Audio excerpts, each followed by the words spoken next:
வணக்கம். நான் ஒரு வீடு வச்சிருக்கேன். அந்த வீட செல் பண்ணணும்.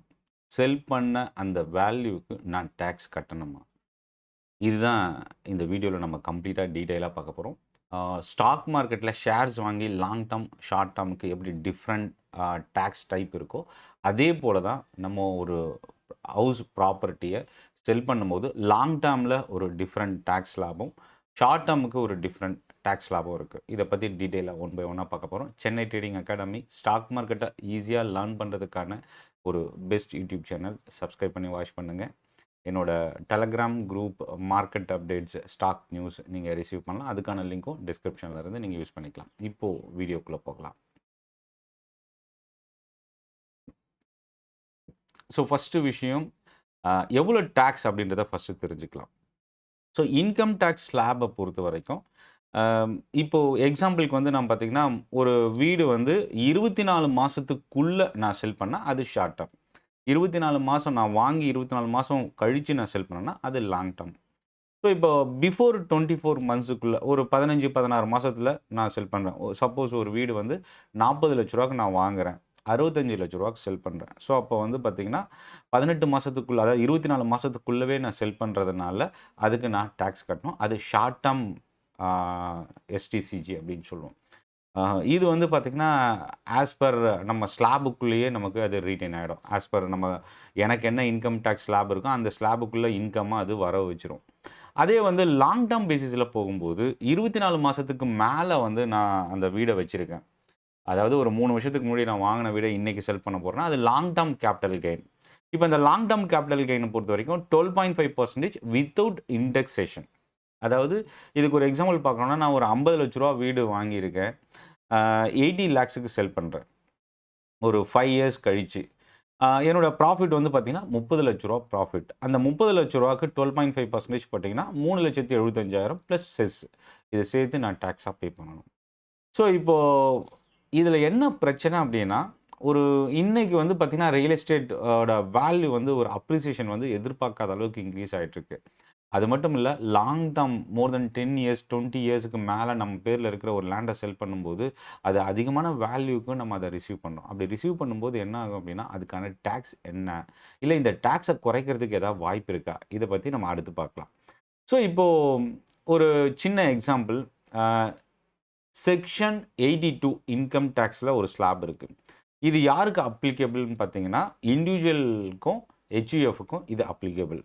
என்ன அப்படின்னா, இந்த பெனிஃபிட் பொறுத்தவரைக்கும் நீங்க ஒரு வீடு வாங்கிட்டீங்க. அந்த வீட வந்து செல் பண்றீங்க. லாங் டெர்ம்ல ஏற்கனவே உங்க பேர்ல இருக்கிற வீட செல் பண்றீங்க. செல் பண்ண அந்த பணத்துல மறுபடியும் நீங்க இன்னொரு வீடு வாங்கும்போது, நீங்க இந்த கேப்பிட்டல் கெயின் டாக்ஸ் இருக்கு பார்த்தீங்களா? லாங் டெர்மோ இல்ல ஷார்ட் டெர்மோ அது நம்ம பே பண்ண தேவையில்ல. அது எக்ஸம்ஷன்ல நமக்கு வந்துரும். இது ஒரு சின்ன எக்ஸாம்பிள்ல நான் இங்க சொல்றேன். இதுல நீங்க இண்டிவிஜுவலா இருக்கணும், இல்ல ஹெச்யூஎஃப்பா இருக்கணும்.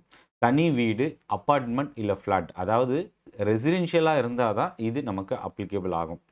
ஸோ இதுல என்ன கண்டிஷன் அப்டின்னா, நான் வந்து இன்னைக்கு வீட செல் பண்றேன் அப்டின்னா, 1 வருஷத்துக்கு முன்னாடி நான் வேற ஏதாவது ஒரு வீடு வாங்கியிருக்கலாம். இல்ல அடுத்த 2 வருஷத்துக்குள்ள நான் வேற ஏதாவது ஒரு வீடு வாங்கணும். ஸோ அப்ப என்னன்னா, செல் பண்ற டேட்லேருந்து முன்னாடி 1 வருஷம், அடுத்து 2 வருஷம். இதுக்குள்ள நீங்க வீடு பர்ச்சேஸ் பண்ணியிருக்கீங்கன்னா, இந்த எக்ஸம்ஷன் வந்து உங்களுக்கு அப்ளிகபிள் ஆகும். சப்போஸ் நான் வந்து வாங்கல, ஆனா கட்டுறேன் அப்டின்னா, நீங்க இன்னைக்கு செல் பண்ண வீட்ல இன்னைக்கு டேட்லேருந்து அடுத்த 3 வருஷத்துக்குள்ள நீங்க கட்டி கம்ப்ளீட் பண்ணியிருக்கணும். ஸோ இதுதான் கண்டிஷன்.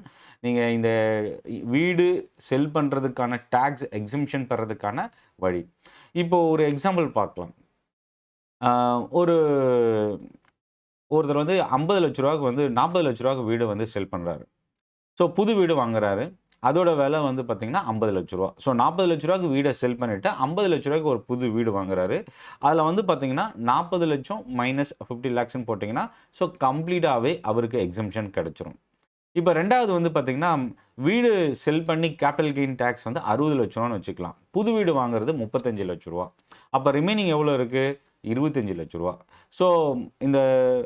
60,00,000ல ரூ. 35,00,000 புது வீடு வாங்குனது போக, ரிமைனிங் இருக்கிற ரூ. 25,00,000க்கு டாக்ஸபிள் கெயினா மாறிடும்.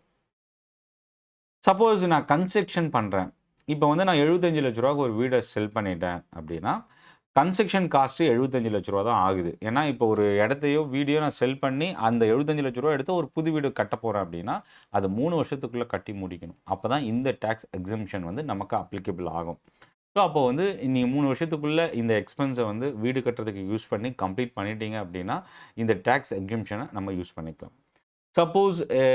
45,00,000 குடுத்து ஒரு வீட செல் பண்ணிட்டேன். என்னோட வீட செல் பண்ணிட்டேன். ஆனா 4 வருஷம் கழிச்சு இன்னொரு வீடு வாங்குறேன்னா, கண்டிப்பா அது அப்ளிகபிள் ஆகாது. இந்த ரூ. 40,00,000க்கு நம்ம செல் பண்ணதுக்கு கேபிட்டல் கெயின் டாக்ஸ் வந்து நம்ம பே பண்ணணும். அது லாங் டெர்ம் குள்ள வந்ததுன்னா லாங் டெர்ம் ஆகும். ஷார்ட் டெர்ம் கேபிட்டல் கெயின்ல வந்ததுன்னா, ஷார்ட் டெர்ம்லயும் நம்ம பே பண்ணணும். ஸோ, இதில என்ன நம்ம கவனிக்கணும்னா, 2 அது நீ வீடு செல் பண்ணதுலேருந்து 2 வருஷத்துக்குள்ள வீடு வாங்கணும். இல்ல 3 வருஷத்துக்குள்ள வீடு கட்டி முடிக்கணும். இதுதான் கண்டிஷன். ஸோ, இப்போ நியூ ப்ராப்பர்ட்டி டைம்லைனுக்குள்ள பண்ணணும். இந்த எக்ஸம்ப்ஷன் வாங்குறதுக்கு. அதேபோல ரெசிடென்ஷியல்ல இருந்தா மட்டும் தான் நம்ம இத யூஸ் பண்ண முடியும். ஸோ, இதுல என்னென்ன பிரச்சனை இருக்குன்னா, ரெசிடென்ஷியல் நம்ம வாங்கிட்டு அத கமர்ஷியல் பர்ப்பஸ்க்காக யூஸ் பண்றது. டைம்லைன் வந்து கொஞ்சம் மிஸ் பண்றது. ஸோ, ஃபாரின் ப்ராப்பர்ட்டி முக்கியமா இந்தியாக்குள்ள தான் இந்த வீடு வாங்கணும். நீங்க ஒரு வீடு செல் பண்றீங்கன்னா, இன்னொரு வீடு இந்தியாக்குள்ள வாங்குனா தான் அந்த எக்ஸம்ப்ஷன் கிடைக்கும்.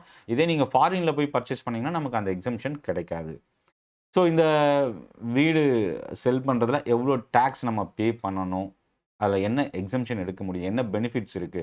இத பத்தி கம்ப்ளீட்டா மேபி உங்களுக்கு யூஸ்ஃபுல்லா இருக்கும் அப்படின்னு நினைக்கிறேன்.